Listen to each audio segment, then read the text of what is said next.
All right, let's peel back the layers on one of the most chilling chapters in U.S. intelligence history.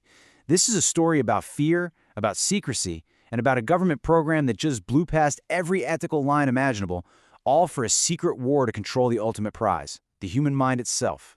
Now, to really get what Project MKUltra was all about, you have to transport yourself back in time. The Cold War.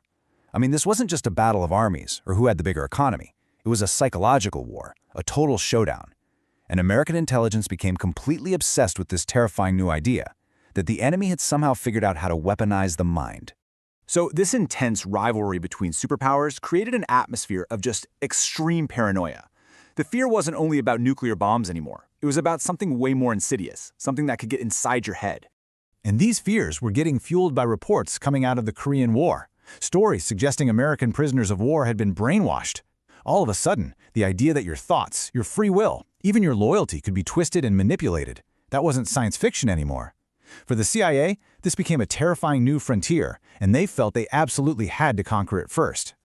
So, faced with what they saw as this massive threat, the Central Intelligence Agency decided it could not afford to get left behind.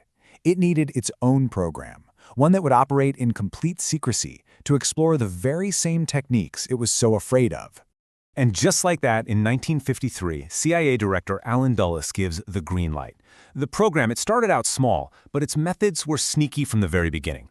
They funneled money to researchers through front organizations, pulling some of the country's top scientists into this web of secrecy. A lot of them had no clue who they were really working for. And let's be crystal clear, its mission was not some abstract academic research. The goal was brutally practical. They wanted to know, could we create a perfect truth serum? Could we program an assassin who wouldn't remember their mission? Could we completely shatter a person's will? They were literally searching for the keys to unlock and control the human mind. Okay, this is where the story really takes its darkest turn. To find those keys, the program's researchers went to some extreme, deeply unethical lengths. They were operating completely outside the law, outside any sense of human decency. The scale of this whole thing, it's just staggering. We're not talking about one rogue lab in a basement somewhere. No, this was a massive, sprawling network of over 150 different subprojects, all hidden in plain sight at respected universities, hospitals, and private labs, all of them secretly funded by the CIA. Their toolkit, if you want to call it that, included stuff like hypnosis, sensory deprivation, and pretty much every form of psychological stress you can imagine. But their main focus, the one tool they really thought held the most promise, was this powerful new psychedelic drug, LSD. They thought it could be the skeleton key to the mind. And this is the real ethical heart of the whole scandal. While sure, some experiments used volunteers who knew what they were signing up for, many did not. We know from historical records that the CIA gave LSD and other drugs to its own agents, to government employees, and to just regular, ordinary citizens without their knowledge, without their consent, just to see what would happen.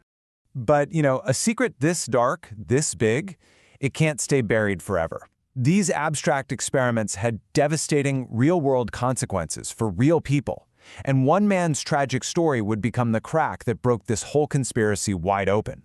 Let me tell you about Frank Olson. He was a brilliant government scientist, worked on bioweapons research. In November of 1953, he's at a meeting, and his own CIA colleagues, they secretly spike his drink with LSD. He had absolutely no idea what was happening to him.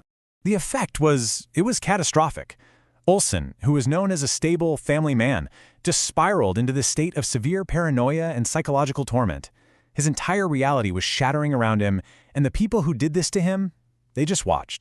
Only 9 days after being drugged, Frank Olson fell to his death from the 13th floor window of his hotel room in New York City. For decades, the official story was that it was a suicide. But his family, they never bought it. His death became the central mystery that, years later, would help investigators pull on the one thread that unraveled the entire MKUltra program. It just begged the question, was it a tragic suicide, or was it something far more sinister? So the CIA knew the walls were closing in. And what do? In 1973, the director, Richard Helms, he orders all the MKUltra files destroyed, burned, gone. But he wasn't thorough enough. When the Church Committee started investigating CIA abuses in the mid-70s, they found some surviving financial records. And these documents, even though they were incomplete, they painted a shocking picture that just stunned the American public. So why are we even talking about a secret program that ended decades ago? Well, because its legacy, the questions it raises, they're honestly more relevant now than they have ever been. You see, what MKUltra really is, when you boil it all down, is this incredibly chilling case study. It shows you exactly what can happen when secrecy and fear allow a government to operate with zero oversight. It forces us to constantly ask ourselves, where's the line between keeping a country safe and protecting the fundamental rights of its citizens? And that brings us right up to today. The tools have changed, for sure. The crude methods of MKUltra, they've been replaced by sophisticated algorithms, big data, social media platforms that are literally designed to influence our behavior and shape our thoughts. The battle for the mind didn't end in the 1970s. It just went digital. The real question is, are we any more prepared for it now than we were back then?